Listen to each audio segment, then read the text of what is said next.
everybody, and welcome to another top 5 list for board games. Today I'm going to be talking about what is one of my personal favorite categories, and this is more just a general category, not a specific genre of games, but rather a genre of all things in the world. This particular one being sci-fi. I personally love science fiction. I know it's terrible, I know, but I love Star Wars and Star Trek.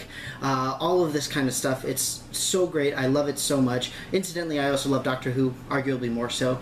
But regardless, for today I'm going to be talking about several games, obviously, that I think really, really sort of not necessarily push the boundaries, but really capture the feeling of science fiction in particular ways. So I'm not going to be talking a lot about specific mechanics for the games, at least in general I won't be, but rather more just thematically how they really capture science fiction and the essence thereof. So to go ahead and get us started, I've got a couple of honorable mentions.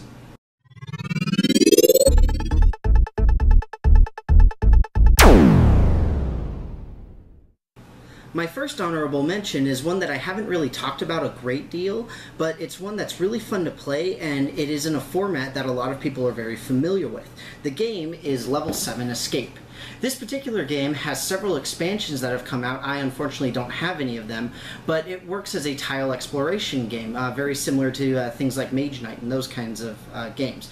This particular one really plays out very similarly to movies like Alien and Aliens and etc. etc. The entire quadrilogy of Aliens. And the whole point is that you're a group of survivors in what can be best described as an alien laboratory, and you're being experimented on and have to escape, hence Level 7 Escape. Okay? It's a really fun game, and obviously very science fiction. There's aliens, there's this, there's that, there's the other. The reason it's only an honorable mention, though, is actually one of the few mechanical and technical reasons for it. The problem I have with this is all of the player characters are completely identical. Now, I don't know if that has changed with the expansions, it very well may have, but everybody starts off with the exact same statistics. That's one of the main reasons I like other cooperative games similar to this, like Mage Knight and Arkham Horror, things like that, where the different characters have different capabilities right off the bat. In this case, everybody is exactly the same from the very beginning, which isn't necessarily a bad thing, but it is sort of like a rip from the headlines type of science fiction. Aliens are bad, humans are good, we have to escape from the aliens. So that's why Level 7 Escape is one of my honorable mentions.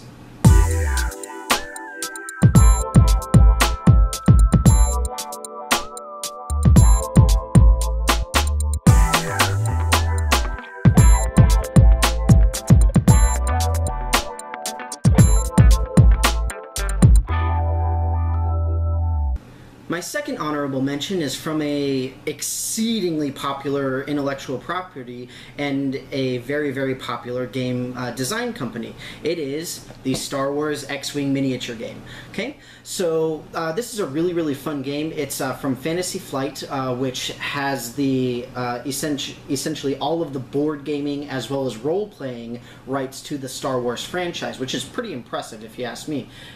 It's a really, really fun game. It's a different game, although now Star Trek has Attack Wing. I actually don't know which one came first, but regardless, I've got the X-Wing miniatures because it was on sale.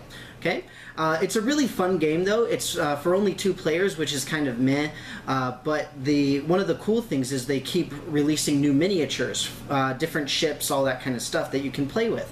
The reason it's only an honorable mention is because this is I don't necessarily want to say that it's a cash-in for the purpose of the science fiction theme, but at the same time, it's Star Wars. It is the quintessential science fiction franchise, the science fiction theme.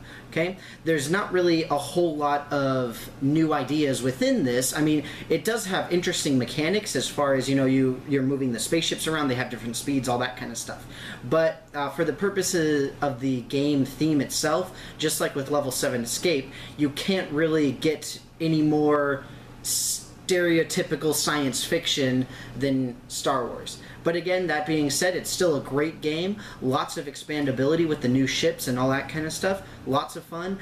And again, it is only 2 players, but if you've got another person to play with, it's a great deal of fun. So that's why the Star Wars X-Wing miniature game is my second honorable mention.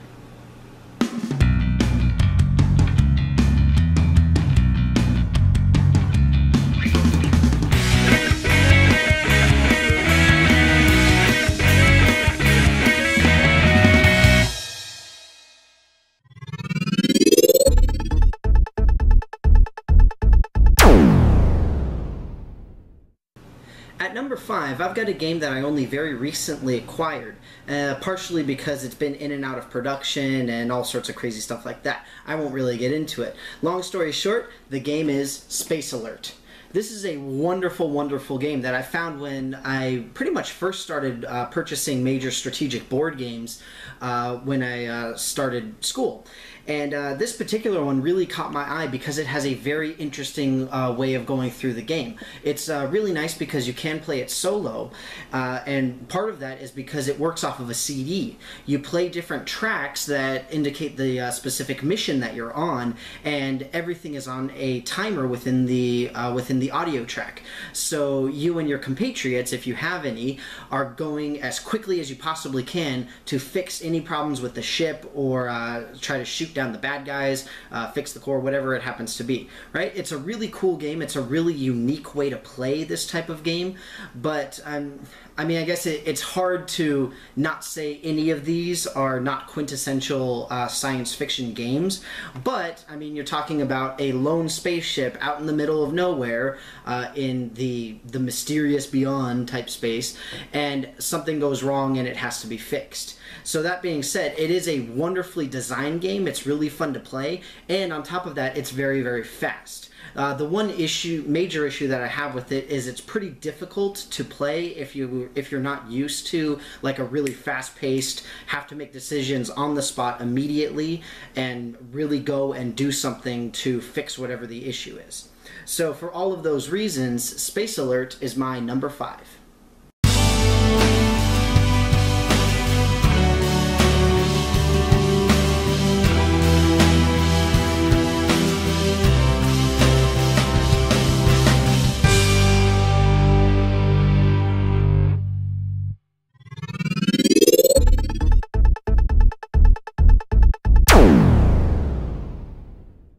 At number 4, I've got a game that I've talked about fairly extensively in different contexts, and it's a really, really great game that is... it is based off of science fiction, but more so in the sense that it simply takes place in the future, and you can work with technology. The game is Race for the Galaxy. Obviously, this is the type of science fiction where it's... you know, the warring rebellion versus the Empire. That sounds vaguely familiar from a game earlier, but or rather the Imperium, I'm sorry. But in this particular case, it's more about actually building up and having unique items and artifacts that would potentially come up in the future. And that's part of why I like this as a science fiction game, because it's not a clear, you know, we've got evil aliens that are attacking us, or, you know, like I said with the Star Wars X-Wing game, it's not a bad game, but obviously Star Wars is going to make a fairly decently selling science fiction board game.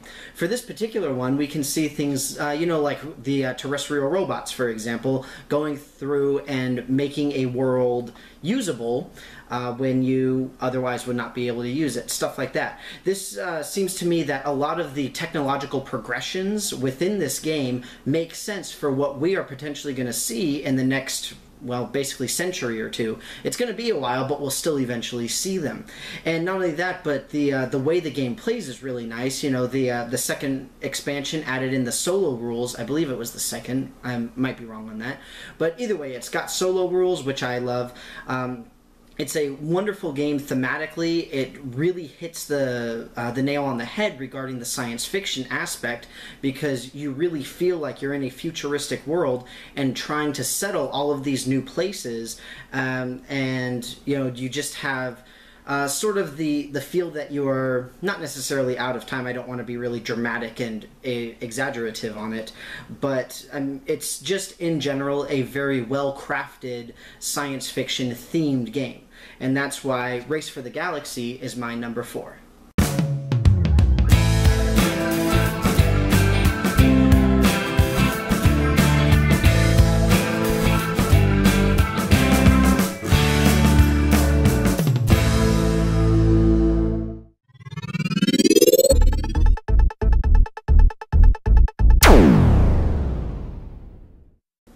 At number 3, I've got another game that I have only very recently acquired, and actually for the same reasons as Space Alert. It hasn't been available, been really expensive, all that kind of stuff. Finally, I broke down and actually got the biggest version that is available. The game is Galaxy Trucker. Yes, I got the quote, big box anniversary edition, which is very, very exciting. This is a wonderful, wonderful, quirky, crazy game. Okay? It's really nice, though, because it hits the sci-fi theme almost in a tangent. Because the idea with this is that you are driving through space and essentially trying to deliver parts. The way that you deliver the parts is you stick them together into, like, random menagerie that you eventually try to call a ship and fly it through space to deliver the goods, whatever it happens to be. And it's really, really cool because, again, the actual science fiction aspect is almost a tangent to, like, digging through a bunch of parts with all your fellow players trying to construct the perfect truck in order to deliver everything that you have to try to deliver. It's a lot of fun. It's really crazy. Again, it's really quirky and very unique, but it still has the very distinctive science fiction aspect of you've got things like shields, you've got your large engine boosters, plasma cannons, all of these kinds of crazy things that obviously we don't see right now. So the science fiction theme is definitely still there, and it's a lot of fun, but you're almost as if like you're on the bottom rung in a science fiction, like, futuristic world, which is kind of weird, but I think in that sense it makes it almost more believable from the aspect of the theme, because you're not like the super top tier people like you are in say Race for the Galaxy, which I just talked about. In that case, you're going out and settling worlds, whereas in this one, you're just a guy who's trying to make a living. So I think that really makes it more compelling in the sense of the science fiction theme. And that's why Galaxy Trucker is my number 3.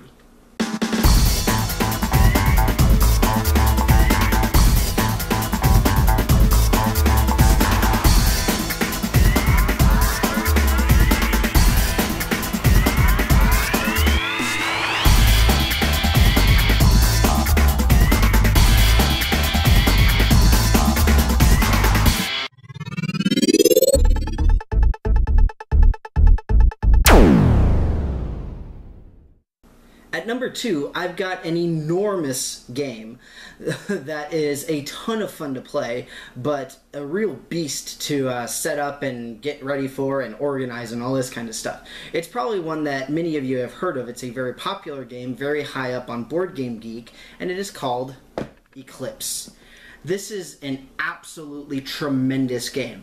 When I first played it, it really reminded me a lot of Twilight Imperium. They're very, very similar in the way that they're designed and how they work. As far as the sci-fi theme, the whole principle behind this game is that, just like all of these other games that I'm talking about, but even more so for this, you are in a futuristic area, obviously a futuristic universe, I should say.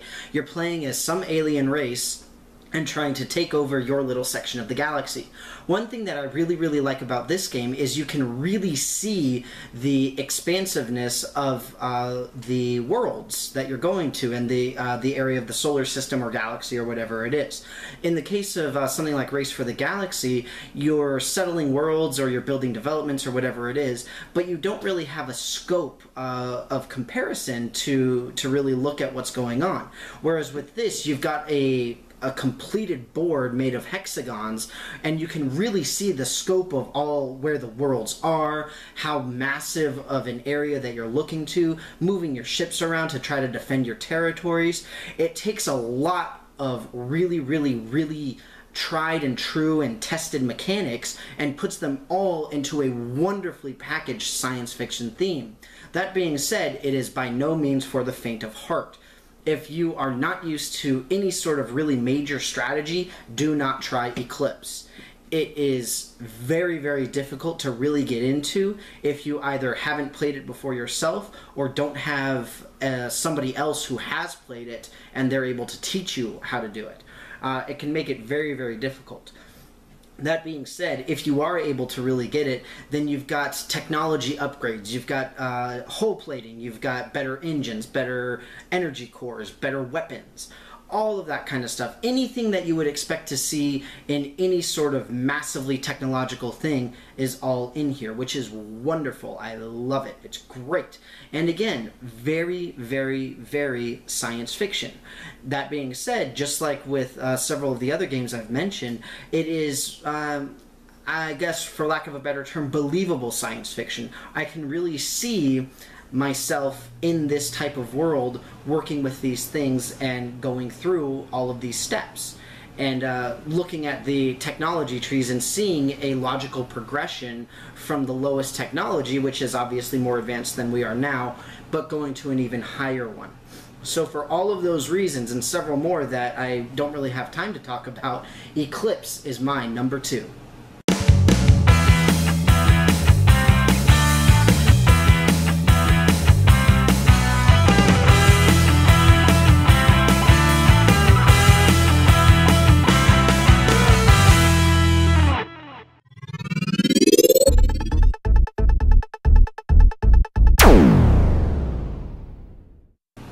At number 1, I've got a game that I unfortunately really haven't talked about very much.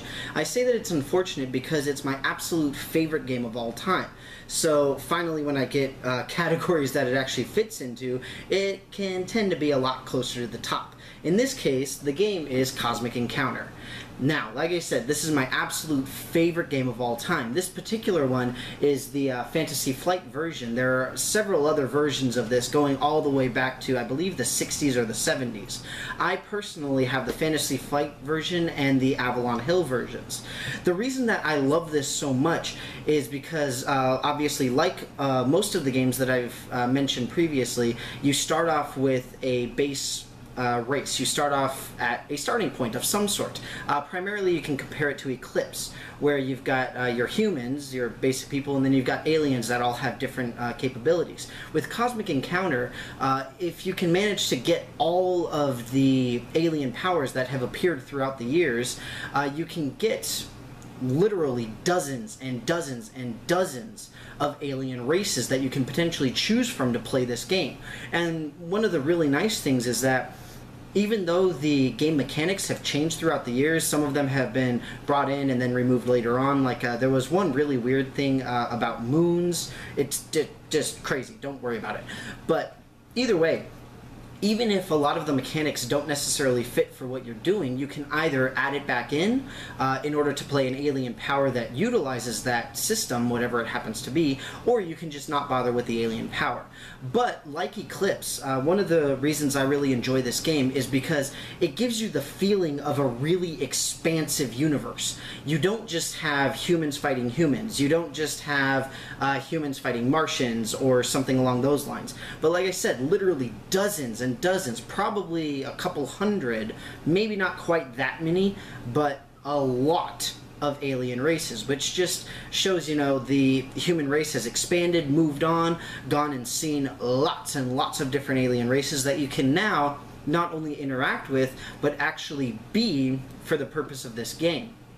And that being said, one of the reasons that I love it so much is just because of the crazy, weird combinations that you can have. I know it's really stereotypical to say for any good board game, whenever you play it, it's never the same twice. Certainly that's true with, like I said, any good board game. But for this one particularly, with the alien powers, even playing with the same people over and over, you've got different powers, you've got differences with card draws, all that kind of stuff. Okay?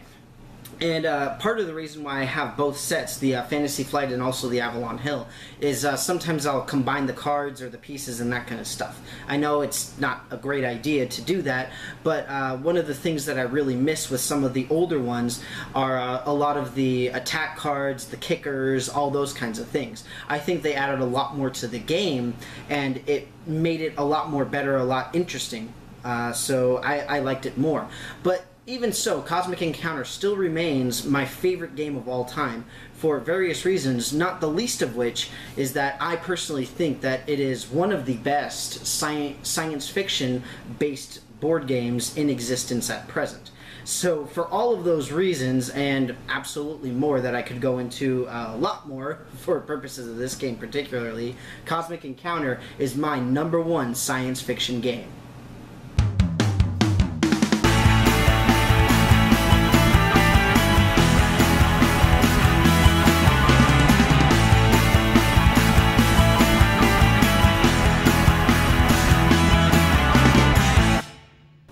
So that's it for me, everybody. I hope that you enjoyed my video on my favorite science fiction based board games.